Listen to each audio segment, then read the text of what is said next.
Yeah, so if you're new to keeping plants, try something like a snake plant or a ZZ plant. They're pretty easy to take care of. They call it a game. They call it fun. They lie. This is a pilgrimage into the heart of digital suffering. They say the flame of ambition burns hot in the lands between, but I tell you, bro, the true fire, it's the one that burns in the soul of a gamer who looks at the impossible and asks, "Can I do it with only my hands?" Where were you when the clock started ticking? Not on the game timer, but on the very essence of human endurance. Where were you when a single, colossal, snow-covered monstrosity named the Fire Giant stood between one man, Fracture 42, and the satisfaction that only comes from staring down God and saying, "I don't need magic, I don't need swords, I just need rhythm"? Where were you when the clock started ticking? Not on the game timer, but on the very essence of human endurance. Where were you when a single, colossal, snow-covered monstrosity named the Fire Giant stood between one man, Fracture 42, and the satisfaction that only comes from staring down God and saying, "I don't need magic, I don't need swords, I just need rhythm"? Let's set the scene. Where? The desolate, frozen peaks of the mountaintops of the giants, a place where the wind itself sounds like a broken prayer. When? Now, today. When the rest of us are busy complaining about paying or a simple patch note, this madman is attempting the ultimate test of faith. Rune Level 1. RL1. Understand the weight of those three characters. It means base stats, zero scaling. Your character is essentially wearing the digital equivalent of a paper towel, facing a boss that has the HP pool of a small, angry moon. And the weapon? The glorious, meme-worthy, utterly useless bare fist. This isn't just a gaming challenge, it's a philosophical statement. It's saying the numbers are a lie. The only stat that matters is the one between my ears. Fracture 42 wasn't a novice boss. He'd already conquered the likes of Margit, Godric, Radon, the whole lineage of demigods, all cracked open like nuts by his gloved hands. But the Fire Giant? The Fire Giant. That hulking mass of rotten strategy. He is the wall. The previous attempt was put off for 2 years. 2 years of looking at that mountain and saying, "Not yet, not today. I need to be better." That's the emotional baggage he carried into the fight. That's the weight of the past fueling this insane single 7-hour attempt. This conflict isn't complex, it's pure. It's a conflict between persistence and pity. We talk about the cluelessness of the damage output. A regular punch against the Fire Giant's health bar is less noticeable than a fly landing on a mountain range. The battle is one of staggering disproportion. How do you chip away at a mountain using only your fingernails? You don't chip, you etch. You etch your victory, one microscopic pixel of damage at a time. The game is designed to punish this. The time limit of human focus is designed to punish this. The real conflict is the disappointment that lurks in the shadow of every dodge roll. 7 hours and 28 minutes. That's 448 minutes of focused breathing, muscle memory, and zero tolerance for error.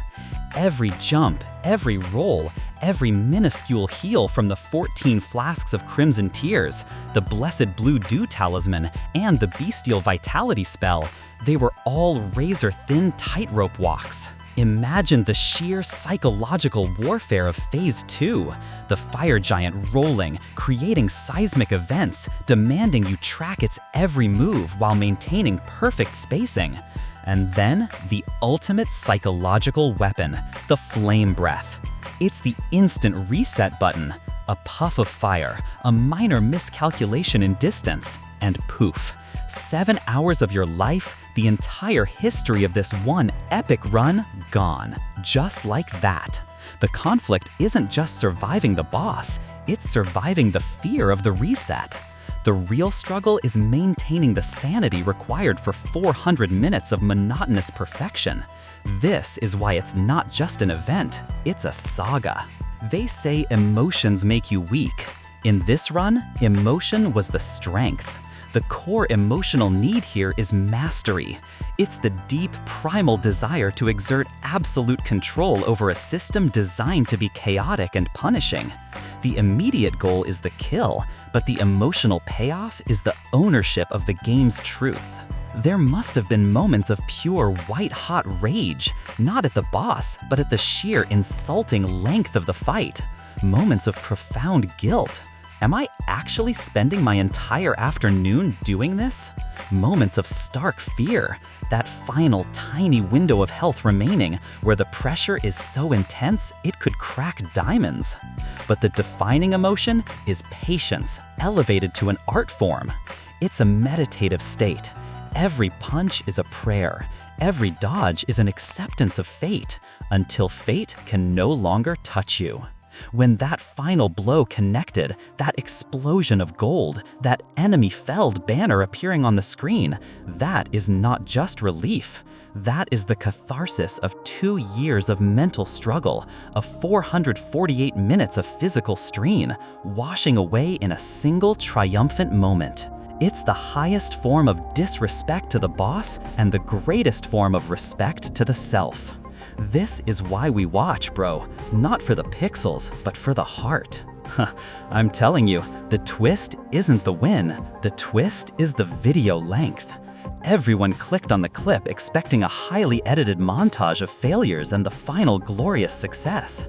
The collective gasping realization that the video title wasn't an aggregate, but a real-time recording of a single attempt is the ultimate moment of unexpectedness. It defies logic. We are conditioned to see high damage, high speed takedowns. We are conditioned for the 30-second kill highlight reel. Fracture 42 ripped up the script and replaced it with a geological timeline. He made the entire concept of a speedrun utterly irrelevant. This is the endurance run, a genre invented in the span of 7 hours. He broke the pattern of expected failure and the pattern of expected success. He simply existed within the conflict, twisting the expectation that the fight must be quick to be impressive. Turns out, making a game boss fight longer than the entire Lord of the Rings trilogy is the most impressive, most viral thing you can do. The man made the fire giant beatable by sheer, stubborn refusal to die. This run is the transformation of the gaming standard. Fracture 42 wasn't just a player, he became a prophet for what is possible with pure skill and mental fortitude. The shift is clear: zero utility in weapons to hero of the gaming world. He moved from confusion on whether the bare fist was a viable weapon to absolute clarity that the player is the weapon. This isn't just a boss being beaten. It's about the transformation of a difficult encounter into an unbreakable commitment. He didn't use the game systems to win, he used his own superior system of dodging and timing. The transformation isn't physical, it's philosophical. It teaches us that resources are secondary, dedication is primary. When the dust settled, the fire giant wasn't the victor of attrition, the gamer was. That's a lesson that echoes far beyond the lands between. It's the ultimate takeaway, the wisdom of the bare fist master.